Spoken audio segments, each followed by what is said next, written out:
திருமங்கையாழ்வார் திருவடிகளே சரணம். இன்றைய பாசுரத்தில் 8ஆம் பாசுரத்தில் ஆழ்வார் எப்படி திருவேங்கடமுடியானிடத்தில் சரணம் போகிறார் என்பதை பற்றி பார்க்கலாம். முதல் பாசுரத்தை அனுசந்திப்போம். நோற்றேன் பல்பிறவி உன்னை காண்பதோர் ஆசையினால் ஏற்றேன் இப்பிறப்பே இடருற்றனன் எம்பெருமான் கோற்றேன் பாய்ந்தொழுகும் குளிர் சோலை சூழ் வேங்கடவா ஆற்றேன் வந்தடைந்தேன் அடியேனை ஆட்கொண்டருளே. நோற்றேன் பல்பிறவி உன்னை காண்பதோர் ஆசையினால் ஏற்றேன் இப்பிறப்பே இடருற்றனன் எம்பெருமான் கோற்றேன் பாய்ந்தொழுகும் குளிர் சோலை சூழ் வேங்கடவா ஆற்றேன் வந்தடைந்தேன் அடியேனை ஆட்கொண்டருளே. இந்த பாசுரத்தில் அன்வய கிரமம் 3வது வரியிலேருந்து கோற்றேன் பாய்ந்தொழுகும் குளிர் சோலை வேங்கடவா சூழ் வேங்கடவா அப்படின்னு கோல் தேன் எப்படி பிரிச்சுக்கணும்? கோல் தேன் கோல் வழியாக, அதாவது எங்கேயோ ஒரு இடத்துல சேமித்து வச்சுருக்கோம். கோல் வழியாக பாய்ந்து ஓடக்கூடிய தேன் நிறைந்த என்ன சோலைகளை உடையவனே. சூழ் திரு அந்த சோலைகளில் தேனே பாய்ஞ்சு ஒழுகிறது ஓடுறது அப்படின்னு சொல்கிறார். குளிர் சோலை குளிர்ந்த பொழில் தெரியுமா, நிறைய மலைகள்லாம் இருக்குது, அங்கே பொழில் பூக்கள் பூத்த தடாகங்கள்லாம் இருக்குது. அப்படின்னா அந்த சோலை வேங்கடவா அப்படின்னு சுவாமியை என்ன பண்ணுறார், கூப்பிட்டு சுவாமிகிட்ட பேசுகிறார். ஆனால் இதே பாசுரத்தில் இந்த 8ஆம் பாசுரத்தில் இப்படி சொல்கிற மாதிரி 7ஆம் பாசுரத்தில் என்ன சொன்னார், ஒரு லீலார்த்தமாக நிறைய யானைகள் சூழ்ந்திருக்கு, அதெல்லாம் நிற்கிற இடத்துல அதையே திருமலை அங்கே பூம்பொழில் சூழ் அப்படி சொல்கிறார். அப்படி இருக்குச்சே அந்த பொழில்கள் சூழ்ந்த ஒரு மலையை திருமலையை வாசஸ்தலமாக உடையவனே அப்படி சொல்கிறார்.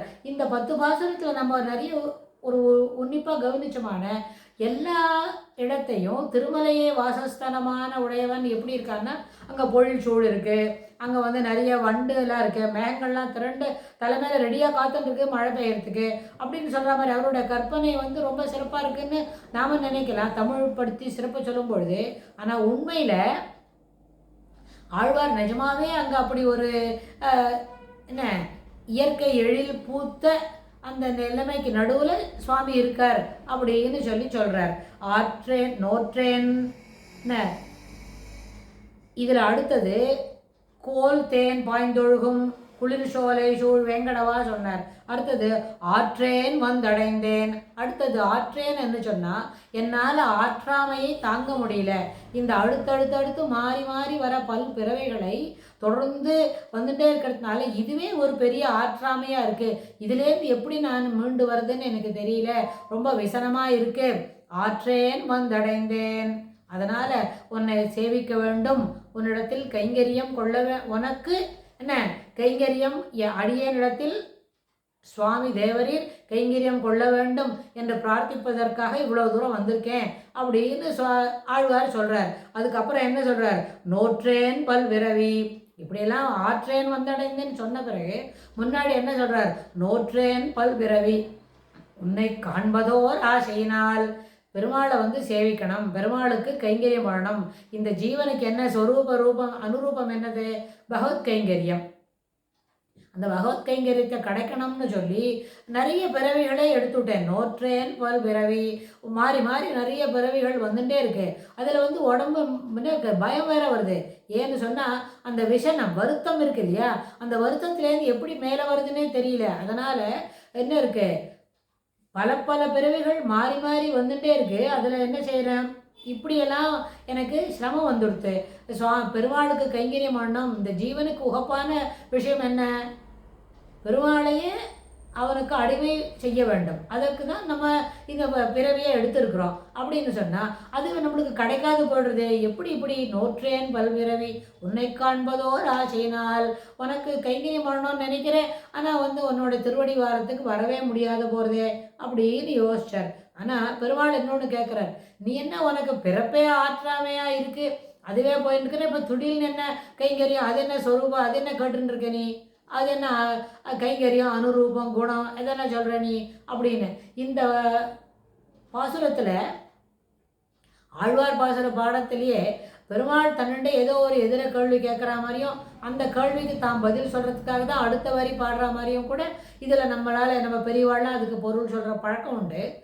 அப்படி தான் பொருளே அப்படி தான் சொல்லுவார். ஆழ்வார் ஏதோ கேட்குறார், சுவாமி அதுக்கு ஒரு பதில் சொல்கிறார், அந்த பதில் ஆழ்வாருக்கு புரியுது, அதுக்காக தான் அடுத்த வரிசையை சொல்கிறாருன்னா என்னமோ சொல்கிறியப்பா ஆற்றேன் வந்தடைந்தேன் அப்படின்னு. எனக்கு ஆற்றாமை என்ன? இந்த பல பிறவி எடுக்கிறது தான் ஆற்றாமையாக இருக்குது. இதுக்கு அதுவே உனக்கு சரியாக இருக்குது, மேலே மேலே பார்த்துட்டு இருக்க, அப்புறம் என்ன இப்போ ஸ்வரூப அனுரூப குணம் எனக்கு கைங்கரியம் கொடுக்கணும் அப்படின்னு கேட்குறியே அப்படின்னு சுவாமி நினைக்கிறாருன்னு சொல்கிறார். அதனால்தான் ஏற்றேன் அப்படின்னு சொல்கிறேன். என்னதை ஏற்றுக்கொண்டேன் அப்படின்னு சொன்னால் தேவரீருடைய கிருபா கட்டாட்சத்திற்கு அனுகுணமாக இருக்கணும், அதுக்கு ஏற்புடையவனாக இருக்கணும்னு பண்ணேன். எப்படின்னு சொன்னால் யாதிருஷிகமாக எதாச்சும் அப்படி போகும்போது ஒரு வேலை கிடச்சிது, ஒரு சுக்ருதம். என்ன சுக்ருதம்னு சொன்னால் சுவாமிக்கு கைங்கரியம் பண்ணணும், உன்னுடைய திருவடி வாரத்துக்கு உன் மலை அடிக்கு வர வேண்டும், உன்னை சேவிக்க வேண்டும் அப்படின்ற ஒரு வாய்ப்பு எனக்கு வந்துடுத்து. அடியேனை ஆட்கொண்டருள் யாதிருஷிகமாக வந்தது. அந்த வேலையில் எனக்கு உன்னை என்ன பண்ணுறேன், திருமலைக்கு உன்னை சேவிக்க வேண்டும், உன்னிடத்தில் கைங்கரியம் செய்ய வேண்டும், உனக்கு தொண்டு செய்ய வேண்டும் என்று வந்திருக்கேன். இந்த அடியேனை ஆட்கொண்டருள் அப்படின்னு சொல்கிறார். என்ன ஏற்றேன் இப்பிறப்பே இடருற்றனன் எம்பெருமான். நிறைய தடைகள் மாறி மாறி தடை வந்துட்டுருக்கு.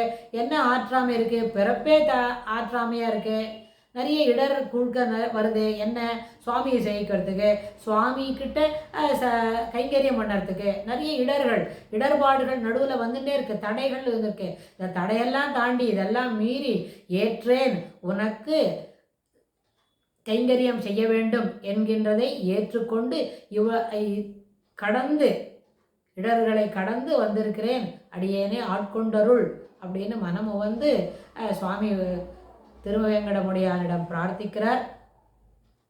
சுவாமி என்ன அனுகிரகம் பண்ணுறாருன்றத அடுத்த பாசுரத்தில் பார்க்கலாம்.